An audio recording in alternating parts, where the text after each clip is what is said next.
ਜੁਲਾਈ 2025 ਮਹਿਲਾਵਾਂ ਤੇ ਬੱਚਿਆਂ ਦੀ ਸਿਹਤ ਸੇਵਾਵਾਂ ਵਿੱਚ ਅਗਵਾਈ ਕਰ ਰਹੇ ਮਦਰਹੁੱਡ ਹਸਪਤਾਲ ਨੇ ਪੰਜਾਬ ਮੈਡੀਕਲ ਕੌਂਸਲ ਦੇ ਸਹਿਯੋਗ ਨਾਲ tri city pediatric super speciality meet 2025 Chandigarh ਦੇ JW ਮੈਰਿਟ ਹੋਟਲ ਵਿੱਚ ਸਫਲ ਆਯੋਜਨ ਕੀਤਾ।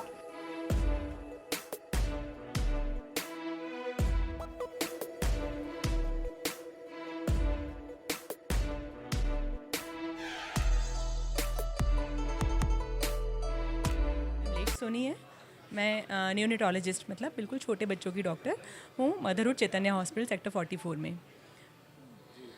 मैम जो वैक्सीनेशन के लिए मिथ है उसके बारे में डिटेल्स बता दो। वैक्सीनेशन को लेकर के कुछ पेरेंट्स के दिमाग में ये मिथ होता है कि बहुत सारे वैक्सीनेशन लगाने से बच्चे को कुछ साइड इफ़ेक्ट तो नहीं होगा या कोई बाद में फ्यूचर में कोई प्रॉब्लम तो नहीं आएगी। कई पेरेंट्स का ये सवाल होता है। तो ये हम बता दें कि जैसे काफ़ी बीमारियों के लिए बचाव वैक्सीनेशन शुरू होने के बाद आया है।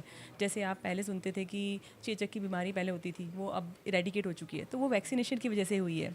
इसी तरह से पोलियो के पहले कितने केसेस आते थे जिसको जो वैक्सीनेशन की वजह से ही, अभी इरेडिकेट तो नहीं बोलेंगे पर हाँ एलिमिनेट मतलब काफ़ी हद तक कम हो गई कि हम न्यू केसेस हमें पोलियो के देखने को सुनने नहीं मिलते हैं। तो ये सब वैक्सीनेशन की वजह से ही हुआ है। इसी तरह से नई नई बीमारियों के ऊपर अभी रिसर्च हो रहा है, तो नए टीके बन रहे हैं, इसलिए नए वैक्सीनेशन आए हैं। जो लोगों को लगता है कि ये हमारे ज़माने में तो नहीं थे, तो अब इतने टीकों की क्या ज़रूरत है। तो उस ज़माने में बीमारियां भी ज़्यादा होती थी, जो बीमारियां अब कम हो गई हैं। तो इनको हम कहते हैं वैक्सीन प्रिवेंटेबल डिजीज़, कि आप कुछ वैक्सीन लगवा के अपने बच्चे को पूरे जीवन के लिए उन बीमारियों से बचा सकते हो। तो इसलिए वैक्सीनेशन करवाना ज़रूरी है और ये मिथ को दूर करना ज़रूरी है। डॉक्टर साहब एक चीज़ बताना, किस उम्र तक बच्चों को जो वैक्सीनेशन है वो लगवा सकते हैं? देखो, जो रूटीन वैक्सीनेशन है हमारा, मतलब maximum vaccination 5 years of age तक हो जाता है वैक्सीनेशन शेड्यूल। उसके बाद कुछ वैक्सीन हैं जो एक दो वैक्सीन जो 10 इयर्स ऑफ एज में लगती हैं, फिर एक 16 इयर्स ऑफ एज में। और वैक्सीनेशन, इनमें से कुछ वैक्सीनेशन ऐसी है जो वैसे बच्चों को हम रूटीन शेड्यूल में लगाते हैं, पर एडल्ट्स ने भी अगर वो वैक्सीन अपने बचपन में नहीं लिए तो इनमें से कुछ वैक्सीन ऐसी हैं जो वो बड़े एज में भी ले सकते हैं। जैसे अगर हम बताएं तो सर्वाइकल कैंसर की वैक्सीन, एक चिकन पॉक्स की वैक्सीन, टाइफॉइड की वैक्सीन, ऐसे कुछ और वैक्सीन्स हैं, फ्लू की वैक्सीन, जो बड़े लोग भी ले सकते हैं। मैं doctor Neeraj Kumar, medical director and HOD paediatrics motherhood hospitals tri city. हमारे यहाँ पे 4 हॉस्पिटल्स हैं और हमारी speciality women and child health care है। आज हमने ये first edition tri city paediatric super speciality conference की है। जैसे हम सबको पता है कि एडल्ट्स में अलग अलग सुपर स्पेशलिटी होती है, अब पीडियाट्रिक्स के फील्ड में भी ये सुपर स्पेशलिटीज़ काफ़ी डेवलप हो रही हैं।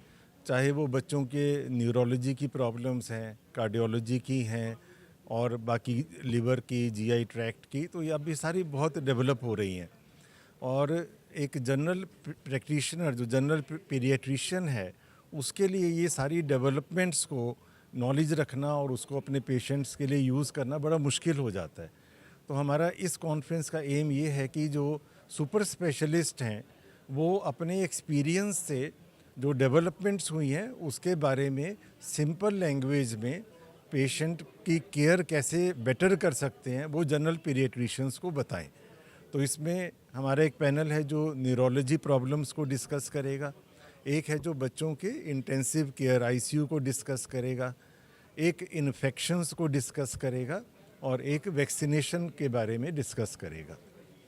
सेकंड जो है पब्लिक के पॉइंट ऑफ व्यू से मैं बताना चाहूँगा कि वैक्सीनेशन जो कि हम सब बच्चों को अपने लगाते हैं, उसमें एक न्यू अब अवेलेबल हुई है जिसको RSV वैक्सीन या उसकी इम्यूनोग्लोबुलिन कहते हैं। RSV जो है एक तरह का वायरस है जो लेस देन 1 ईयर के बच्चों में रेस्पिरेटरी इन्फेक्शंस का, इंक्लूडिंग निमोनिया और बाकी जो लंग्स की डिजीज़ हैं, उसका सबसे कॉमन कारण माना जाता है। और ये एक तरह का वायरस होता है, तो इसकी कोई स्पेसिफिक इलाज नहीं है अवेलेबल, और काफ़ी कॉमन है कि इसकी वजह से बच्चे हॉस्पिटल में एडमिट होते हैं और काफ़ियों को इंटेंसिव केयर की भी ज़रूरत पड़ती है। तो अभी तक इंडिया में इसका वैक्सीन अवेलेबल नहीं था, पिछले 1-1.5 महीने से ही इंडिया में भी अब वो लॉन्च हुआ है, जो कि सभी न्यूबॉर्न बच्चों को एक डोज लगाना रिकमेंडेड है, जो कि उसका पहला साल निकाल सकते हैं और बीमारी होने के चांस बहुत कम हो जाते हैं।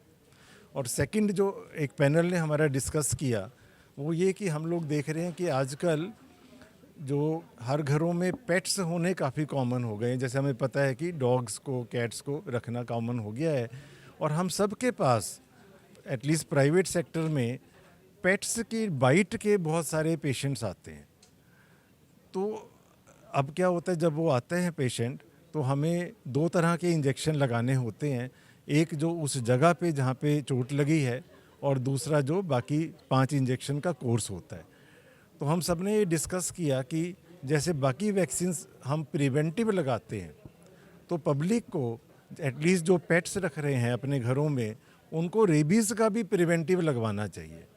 उससे क्या होगा कि अगर कोई उनको बच्चे को कट भी लगा है, पेशेंट को किसी को बाइट हुआ है, तो उनको फिर बहुत कम बूस्टर लगाना पड़ेगा बाइट के बाद।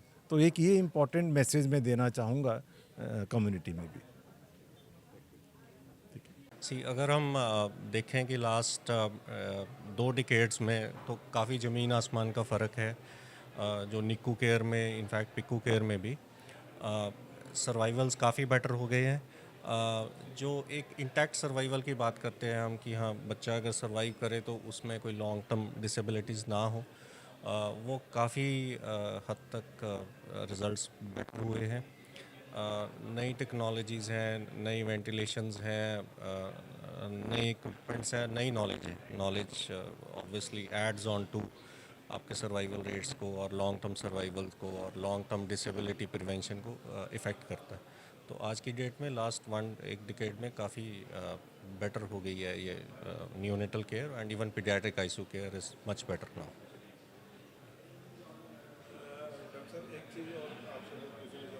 जो निक्कू के बच्चे होते हैं, जो निक्कू, वो सर्वाइवल रेट काफ़ी अब तो अच्छा हो गया, तो आप इन फ्यूचर उनका कैसे रहता है? देखो, इसमें सर्वाइवल रेट निक्कू के बच्चों का बेटर हो गया है।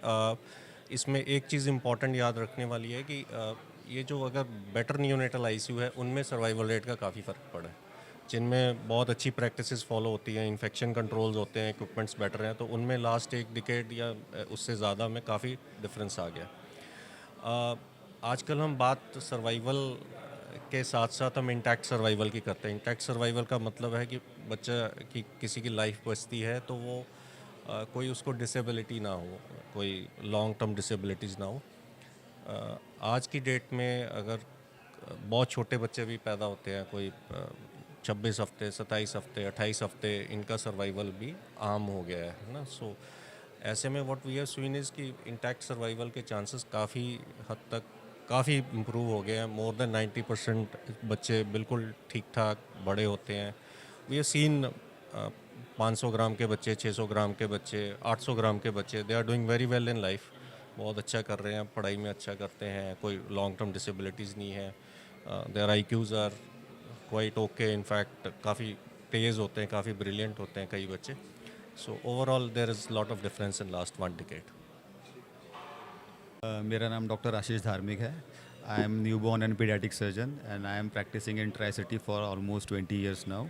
So I am primarily associated with Motherhood Chaitanya Hospital Mohali and also Mohali unit. So in last 20 years I am covering these 2 units and couple of other centers also.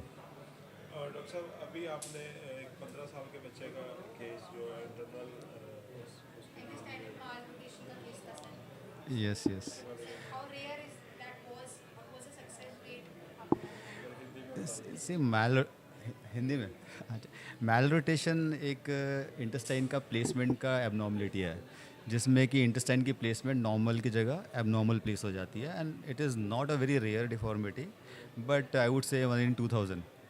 So usually the presentation can, जो बच्चे present होते हैं वो जल्दी भी आ सकते हैं, जल्दी मतलब इन्फेंसी लेस देन 1 year, या कभी कभी वो लेट भी प्रेजेंट होते हैं। ये पर्टिकुलर बच्चा जो आप मेंशन कर रहे हैं, आई थिंक हमारे पास 2 महीने की एज में आया था विथ ऑब्स्ट्रक्शन, मतलब उसको पेट दर्द था, वॉमिटिंग्स थी और स्टूल नहीं कर रहा था। सो फिर हमने कुछ स्कैन्स किए, एक्सरेज किए, अल्ट्रासाउंड्स किए, and we pick the diagnosis, और फिर हमने उसको ऑपरेट किया। तो एक लैट्स प्रोसीजर करके होता है, तो वी डिड दैट। उसके बाद बच्चा रिकवर करके 4-5 days में घर चला गया।